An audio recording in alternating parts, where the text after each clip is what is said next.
I'd like to welcome you all to Little Doe. Brother Jackie McMahon, if you would, open us up in a word of prayer.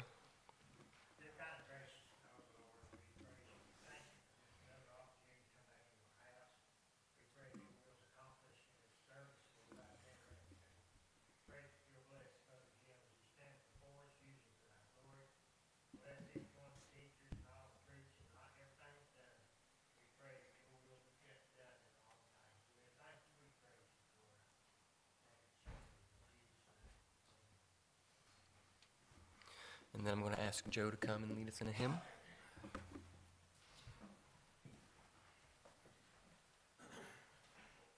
Let's everybody stand and turn to page 391.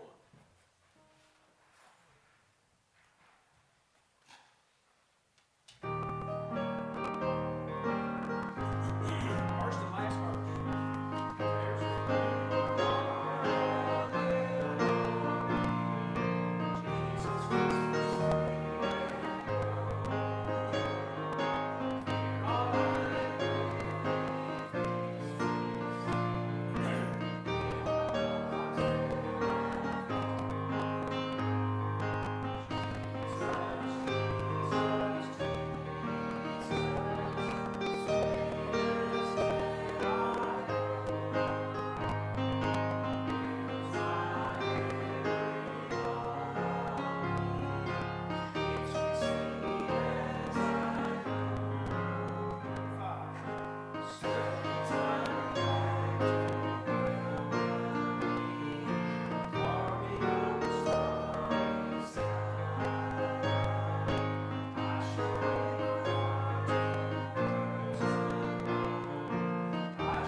A couple of weeks ago, I talked about reunions and reuniting and how I think it's important on multiple levels to keep that unity, not just as, family of blood, but also family of Christ and the church.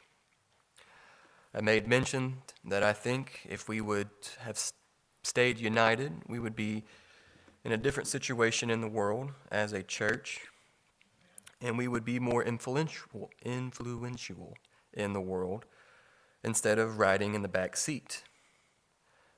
Kind of like, riding in the back seat, fighting with that,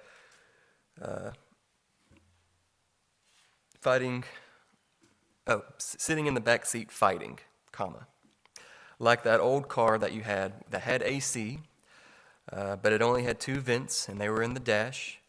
And yes, it blew air, but when you've got that huge slope-backed glass window that lets the sun beat down, that AC doesn't do too well in the back. And that's kind of where we've been placed. We've been placed in the back with no control over the journey, and we take the heat, pun intended, for the world's problems. We are too busy fighting amongst ourselves, like the two siblings in the back of the car, to realize where the trip is taking us, or we have been lulled to sleep by the road noise, and we won't wake up until that final turn that ends the journey.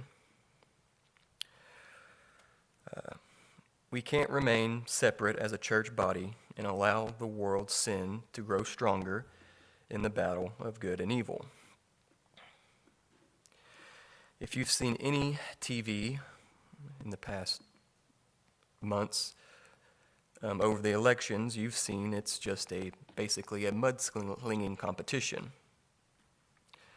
The only thing that has come out of it has been dividing the people into hating the other, and thus weakening the people as a whole. We know this is a bad thing, yet we overlook that. We overlook the forest because we can't see past the trees. We hyperfixate on one, what someone has done that you disagree with, and refuse to forgive them or look at it and discover that maybe you were the wrong one or I was the one that was wrong. And we either feed the flames for ourselves or we hurt the testimony of that other by gossiping or bad-mouthing them. Let's look at one example. In Daniel chapter 5, we see a man against God and worshiping idols.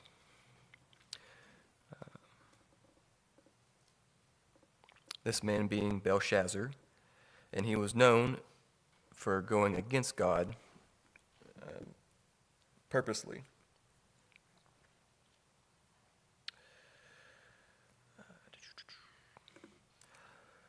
Though what we don't read is we don't see the people under Belshazzar, reacting to this man's actions against God. They just kind of go with the flow. They don't rebel against him, and this man's reign leads them to be eventually captured and destroyed as a nation. During this time, one day we see Belshazzar throw a large vain party where there's praises to false gods like gold, silver, brass, iron, and wood. We see the guests go along with the events and see nothing about it, and in some instances encourage it, until a hand of God writes in blood words that no man can read, until Daniel is fetched where he can translate God's text as it's written. And this is the writing that was written, Min tekel apirin. This is the interpretation of the thing. Mehin, God hath numbered thy kingdom, and finished it. Tekel, thou art weighed in the balances, and are found wanting. Peres, the kingdom is divided, and given to the Medes and the Persians.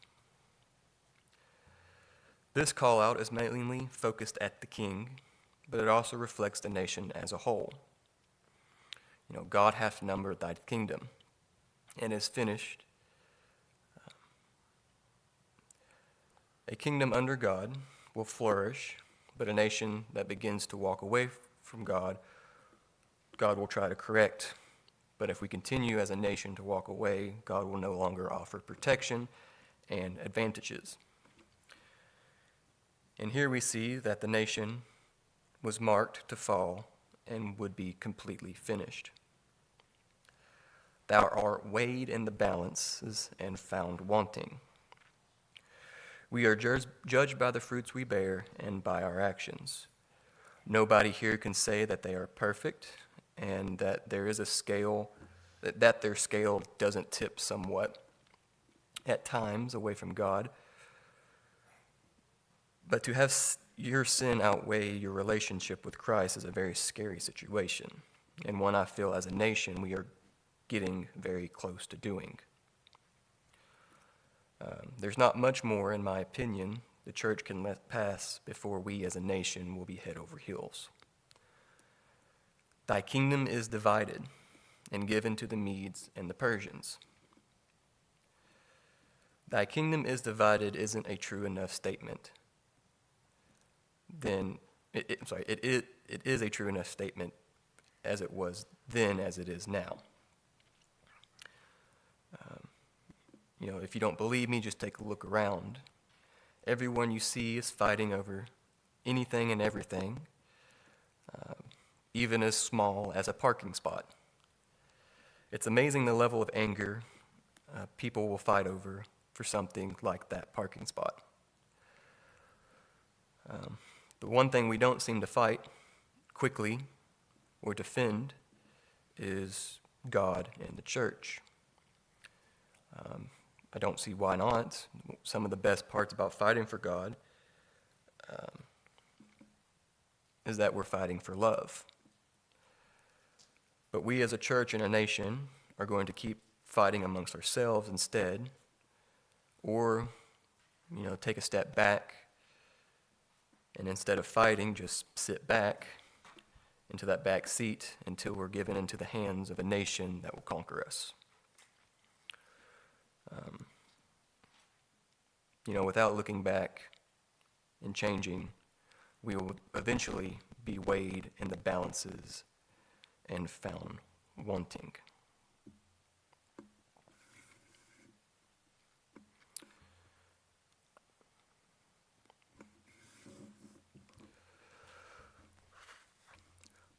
Well, the Bible tells us about a man who ruled Babylon and all its land. Around the city he built a wall and declared that Babylon would never fall. He had concubines and wives, and he called his Babylon paradise. Upon the throne he drank and ate, but for Belshazzar it was getting late. For he was weighed in the balances, for he was weighed in the balance and found wanting. His kingdom was divided, it couldn't stand. For he was weighed in the balance and found wanting. His houses were built upon the sand, where the people feasted and drank the wine and praised the false gods of the time. All holy things were scorned and mocked, but suddenly all their mocking stopped. For on the wall there appeared a hand, nothing else, there was no man. And in blood the hand began to write, and Belshazzar couldn't hide his fright. For he was weighed in the balance and found wanting. His kingdom was divided, couldn't stand. For he was weighed in the balance and found wanting. His houses were built upon the sand. Well, no one around could understand what was written by the mystic hand. Belshazzar tried but couldn't find a man that could give him peace of mind. But Daniel, the prophet, a man of God, he saw the writing in the wall in blood. Belshazzar asked him what it said, and Daniel turned to the wall and read, My friend, you're weighed in the balance and found wanting. Your kingdom is divided, it can't stand. You are weighed in the balance and found wanting. Your houses are built upon the sand.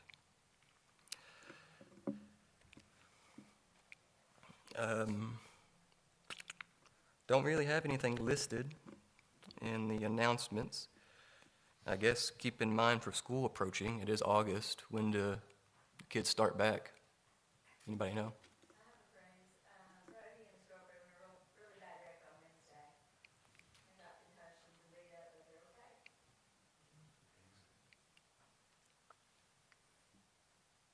okay. Eighth on school. 8th on school? So, yeah, that's very quickly.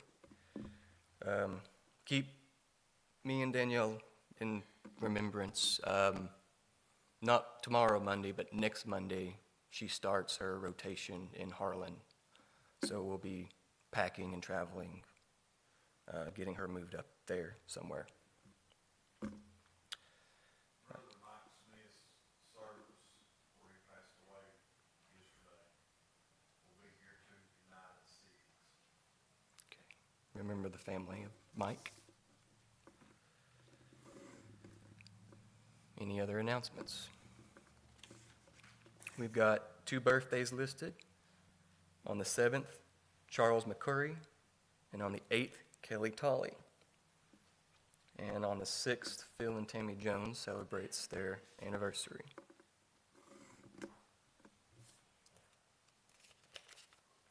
We do have a thank you card up here from Andrew and Rachel Trott. Church family at Little Doe, thank you for welcoming us and for the part you play in seeing the Malaysia reached with the gospel. Your generosity and kindness were such an encouragement to us. Thank you, Andrew, Rachel, Simon, Hazel, Trott.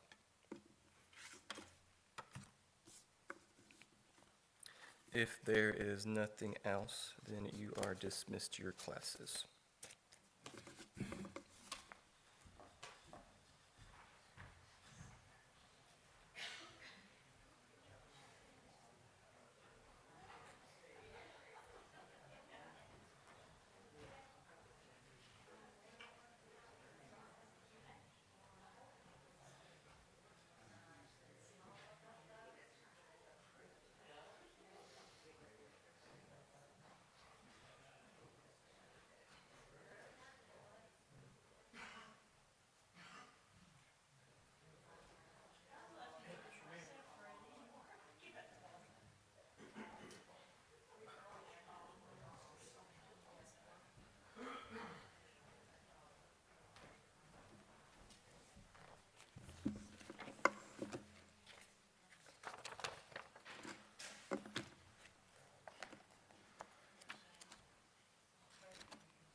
Well, we're going to get started here. Our lesson, we've moved on into the book of Numbers, all the way front of the book, right after Leviticus, and we're going to be in chapter 6 today.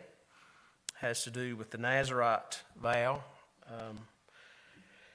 Let's look at Numbers just a minute. It's a book that's seemingly named after the census that was taken. There was a census taken in the first chapter at the beginning of the book when supposedly the children of Israel was getting ready to go into the promised land, and of course we know the story there.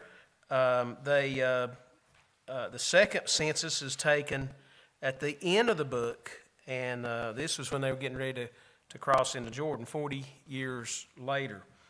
The Numbers is as I read somewhere, it's a really, really sad book. It's mostly about the discontentment and the disobedience of the people. They had as we know, they had a pretty short journey to take. I don't remember exactly, 11-day journey, something like that. But they, because of their disobedience and their complaining, God caused them to just wander around in the wilderness for 40 years, such that the generation that crossed the Red Sea, most of them didn't make it into the Promised Land. And I think it was just a squandered opportunity for them, a waste of 40 years, really. But it does kind of show the perils of going against God. And, you know, I guess the lesson for us is very clear. We must trust Him. We must move ahead in faith if we're to reach the promised land. So I think it's a good, I don't know what that word is, but anyway, we know what I'm talking about here. So analogy, I guess, is what I was trying to think of. Something that we can look to. We got about 4 lessons in the rest of the month here in August in Numbers, and as I said, today is dealing with the Nazirite vow. Not something that's talked about a whole lot. We have probably had it in class and in our Sunday school lesson. It was, well, just let's start with the word Nazirite and what that means, or that's a person, an Israelite consecrated to the service of God under vows to abstain from alcohol, let the hair grow, and avoid defilement by contact with corpses. So this was kind of the three things, and we'll define those a little bit clearer, that the Nazarite had to follow. Now, this is not to be confused with the Nazarene, which was a person from Nazareth like Jesus. This was something else entirely. It could be a man or a woman. And it typically, typically might not be the best word. 30 days was at least a proposed time to follow this vow. Some could go more. I think it was really set by the person that was going to participate in it. And it could be for a lifetime if they so chose. And there's three examples. I think there's another one or two that's mentioned, I don't know their names, but there's three main examples, and that is in the Bible, both Old and New Testament. That's Samuel, whose mom promised to give to the Lord. Same with Samson, and then in the New Testament, John the Baptist. Now, not all of these are completely defined as a Nazarite.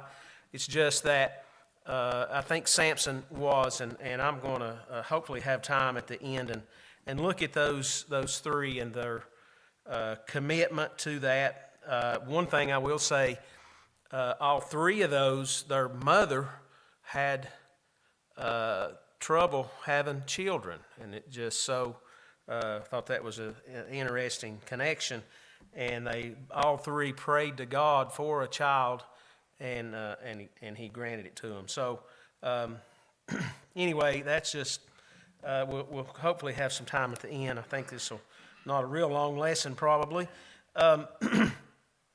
Another thing, and I think the quarterly, I read a lot during the week, and I believe the quarterly, I see it here, the Teacher's Quarterly mentioned Lent, and not so much a direct connection. And of course, if you watch the news, don't have to be Catholic to kind of have an idea about Lent. It is something that the Catholic Church follows. It takes place 40 days before Easter, whenever that happens, and it's a time of reflection for the people that follow, not only Catholics but a couple of Protestants. If you read about it online, the Anglican Church and the Lutheran, I was surprised at that. Don't know that for a fact, but I did read that. The Lutheran Church follows this path, and it's pretty well documented. They have the thing there in New Orleans and all that. I don't keep up with that, but you do hear about it around the time of March. I don't know exactly how effective it is, because it seems like they kind of go back to their same old ways right after that. But anyway, it is something that's observed. I don't want to make fun in any way, but I think they are very particular about this time, and they abstain from alcohol and some of the other things of the world. Fasting is part of Lent, and giving of alms, it says here, practicing of self-control. So some of these things are somewhat related, and I think that's why that the quarterly chose to discuss it. We probably won't be observing it anytime soon, but I just thought I would throw that out there. And then I guess we'll go ahead and get going with the lesson. And about 4 different parts. We have 21 verses, and it's kind of broken into 4 different things. Verses 1 and 2 is the purpose. 3 through 8 kind of describes what they need to do. 9 through 12 is a description of, or a discussion if they break the vow. Obviously, you could see where the vow could be broken with all of those. And then the last part of that is the sacrificial ceremony that takes place at the end of the Nazarite vow. So let's look at its purpose, and I'm going to read verses 1 and 2 for that. It says, "And the Lord spake unto Moses, saying, Speak unto the children of Israel, and say unto them, When either a man or woman shall separate themselves to a vow of a Nazarite, to separate themselves unto the Lord." Now, I think in its definition here, it's not such a bad thing. I think that maybe we all could use a measure of choosing some times to in prayer and fasting, however you look at that, and Thanksgiving, and it's something that I think that each of us at times, the way the world goes, we kind of forget the Lord a little bit. I'll put it for me anyway, and then we want to kind of renew sometimes and try to get back into what we should be doing. I think time gets away, and all of a sudden, we hadn't really even thought about it. But prayer and all these things. So while it was something that was, I don't think it was something that was required that every person had to do. But if they chose to do that, then God is getting ready to lay out the steps that they needed to follow. And I think one of the key words here that I read in those two verses is separate. And I think that not only separating themselves, they probably spent a lot of time on their own, but it was, and something for us is separate themselves from the world. It's easy to get caught up in the world as things go, and a time to separate. And then the next part there, verses 3 through 8, and I'll read those, gives the particulars on this, and it says in verse 3, "He shall separate himself from wine and strong drink, and shall drink no vinegar or wine, or vinegar or strong drink, neither shall he drink any liquor of grapes, nor eat moist grapes or dried.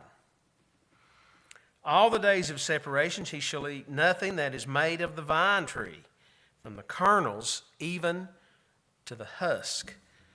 All the days of the vow of his separation there shall be no razor come upon his head, until the days be fulfilled in which he separateth himself unto the Lord. He shall be holy, and shall let the locks of the hair of his head grow. All the days that he separateth himself unto the Lord, he shall come at no dead body. He shall not make himself unclean for his father, for his mother, for his brother, for his sister, when they die, because the consecration of God is upon his head.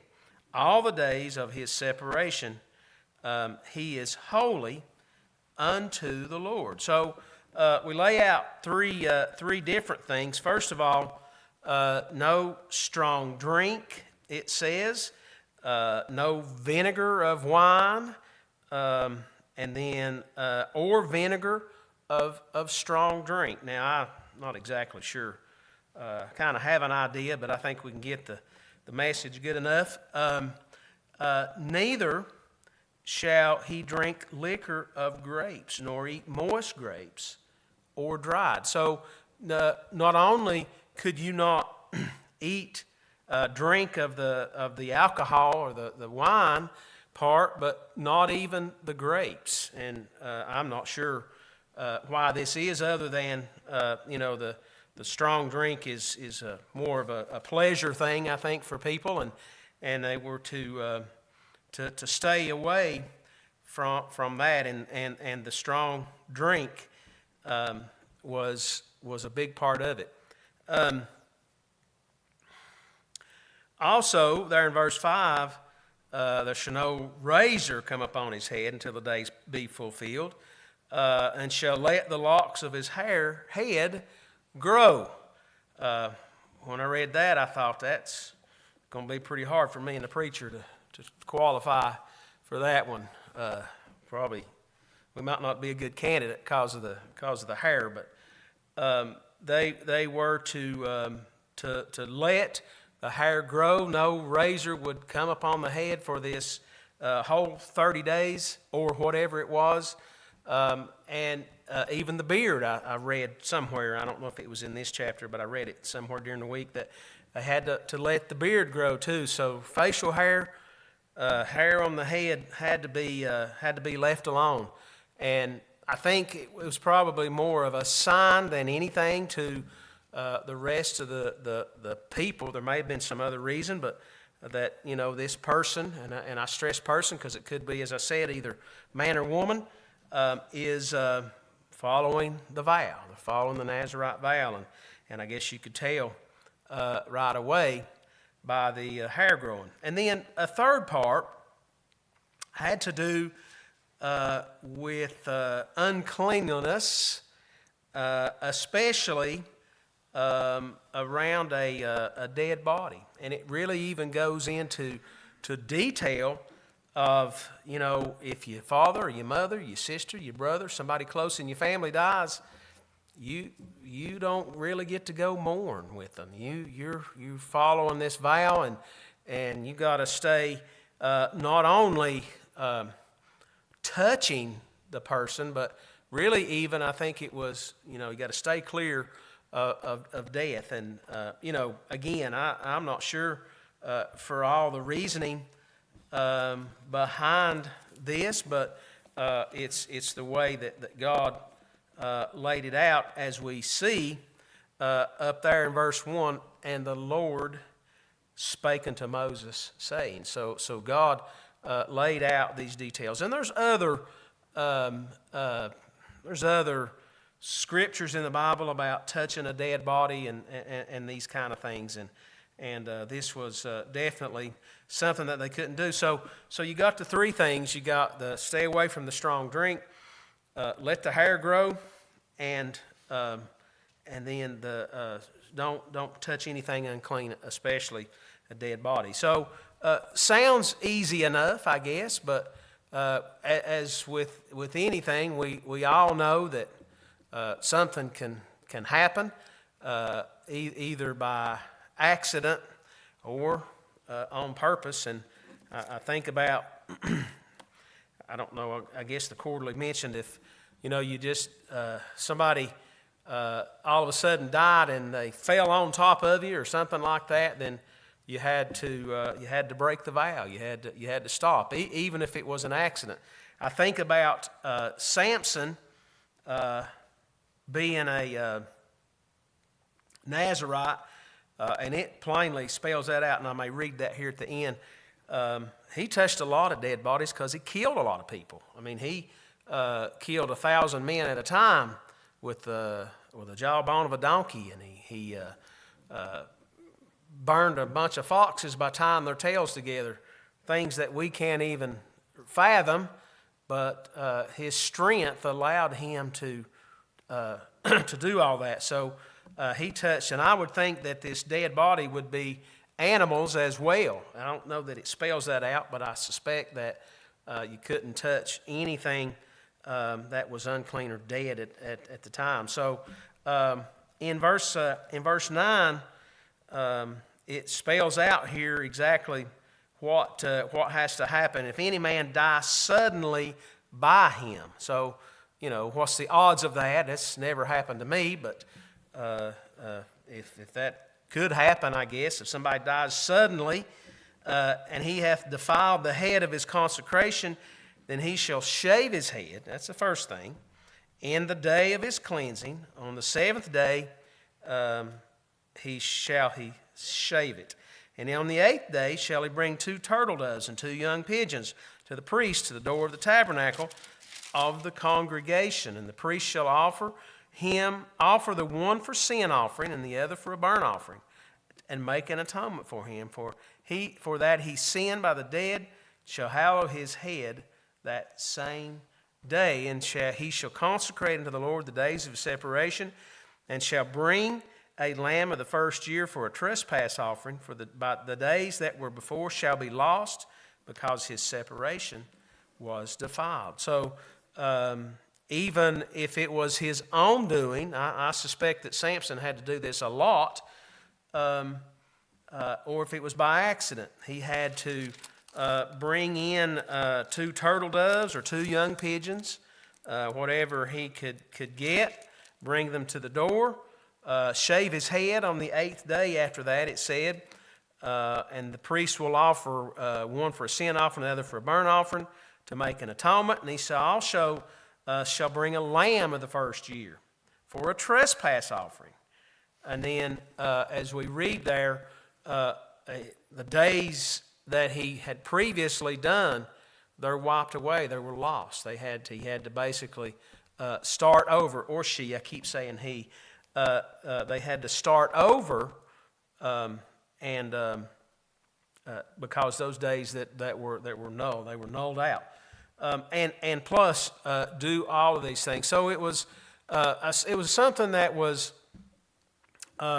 taken very seriously, and you know, when I think about, you know, with God, it is a serious thing. It's a serious business when we're with our worship, with our prayer, and with our connection to Him. It's not something to be taken lightly, and surely, as we see here, this wasn't taken lightly. Anybody got something? I should stop there. Got some time here. If anybody want to make a comment about this or anything pertaining here to the lesson.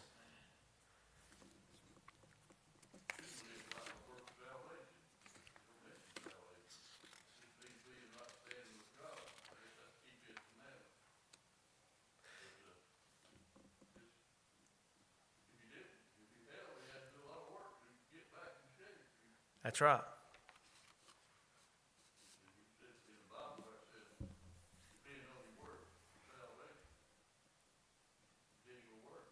Yeah.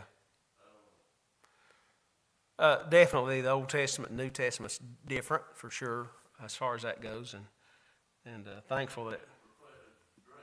Yeah. Yeah. Yeah. This is solely on something that man can do. Somebody else.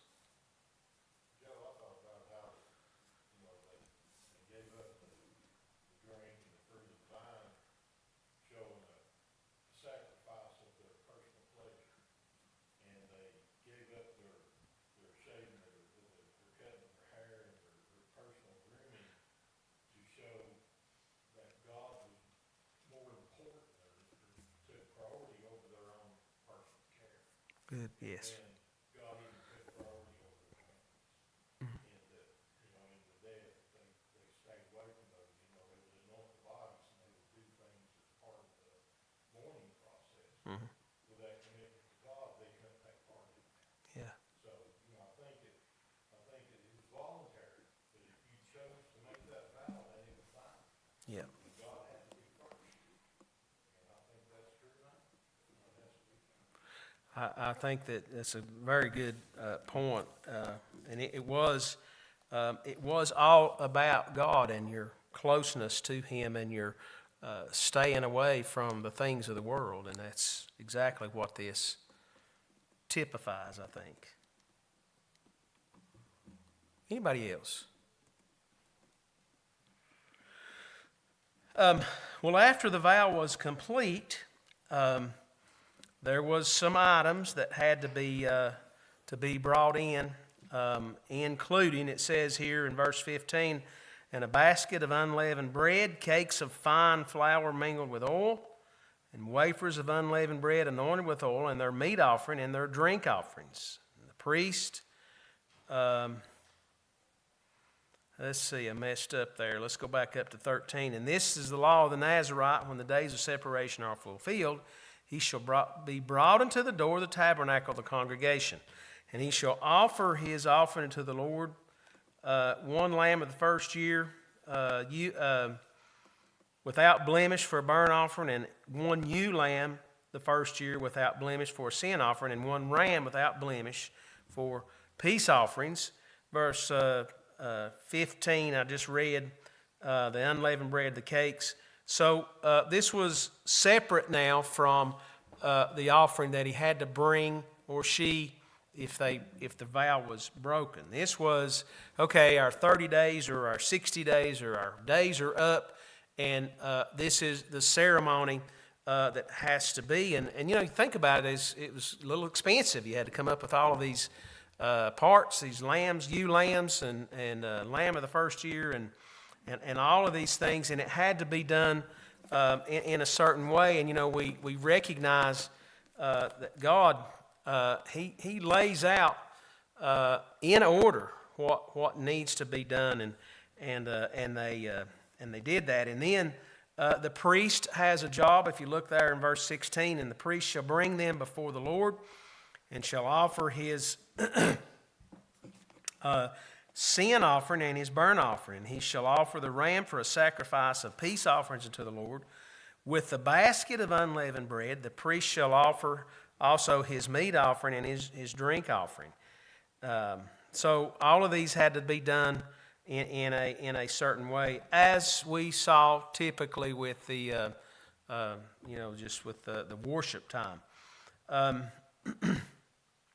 In verse 18, about to finish up here, in verse 18, and the Nazarite shall shave the head of his separation at the door of the tabernacle of the congregation, and shall take the hair of the head of his separation and put it in the fire, which is under the sacrifice of the peace offerings.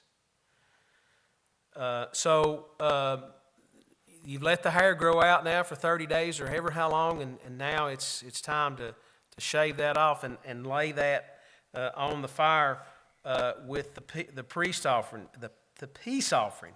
In verse 19, and the priest shall take the sodden shoulder of the ram and one unleavened cake out of the basket and one unleavened wafer, and he shall put them upon the hands of the Nazarite after the hair of his separation is shaven. So rituals here that they had to go through, and we can see all that. And the priest shall wave them for a wave offering, and I think that's just waving before God.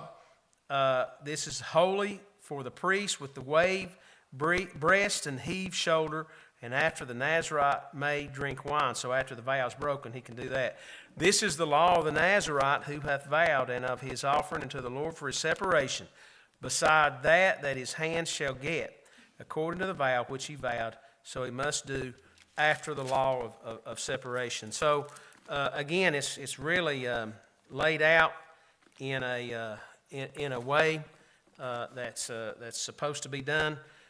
In addition to all the other sacrifices that were made. Got just a couple of minutes, and I thought I would mention the three that seemingly took lifetime Nazarite vows, especially Samson, but I'll look at Samuel first. In Samuel 1:11, as you remember, Hannah, the mother had trouble. She was barren, she couldn't have kids, and she prayed earnestly, and God granted her Samuel. And in verse 11, and she vowed a vow and said, O Lord of hosts, if thou wilt indeed look on the affliction of thine handmaid, and remember me, and not forget thine handmaid, but will give thine handmaid a man-child, then I will give unto him the Lord all the days of his life, and there shall no razor come upon his head. So this is kind of, sort of, the Nazarite with the shaving. Don't know if he followed it completely, but as we know, she did have a man-child, and Samuel was a great man of God as he kind of went on further in his life. As I was reading about this, I didn't realize it, I don't guess, but she had 4 or 5 more kids after that. I think Samuel supposedly was given to the Lord, and he may have stayed in the temple even when he was young, after he was weaned, I think it said, and then she had more children after that. The next one, and this one is for sure Nazarite, and we talked a little bit about Samson. If it's in Judges, it's where you'd find this story if you want to go back and read it, chapter 13. And it just tells us there, I won't read it, we're going to run out of time, but it just tells us about how that Samson's mother, not sure of her name. I think I've run into this before. The father was Manoah, but I don't think the mother is mentioned. Maybe I just missed it, but anyway, she also prayed to God for a child, and she had Samson. And it says there in verse 5, I think, for lo, thou shalt conceive and bear a son, and no razor shall come upon his head, for the child shall be a Nazarite unto God from the womb, and he shall begin to deliver Israel out of the hand of the Philistines. And we know it's exactly what happened. I told you a couple of stories about him. Unfortunately, Samson, I think, thought a little more of the world, especially some of its women, and than he did God, and he, wasn't exactly the best representative. And then John the Baptist, and it doesn't really put him in the category for sure of a Nazarite, although most things that you read say that he because he stayed away from the strong drink and didn't eat some of the things that he devoted his life in that way. As I said, all three of these mothers had trouble conceiving, and then it's almost like that instead of really the children deciding, the mothers almost decided for them. I kind of just thought about that as I was reading, but it is three men that we can look to that live their life similar to a Nazarite.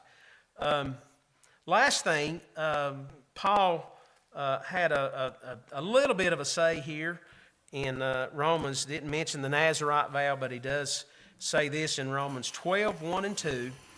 I beseech you, therefore, brethren, by the mercies of God, that ye present your bodies a living sacrifice, holy, acceptable unto God, which is your reasonable service.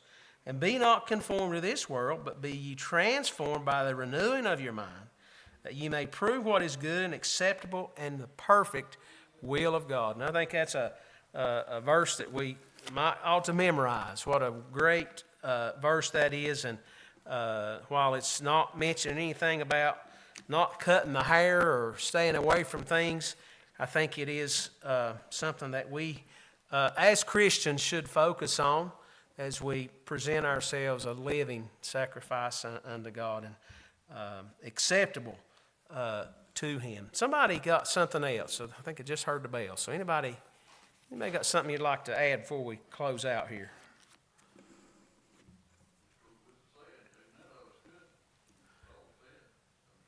Yeah. That's right.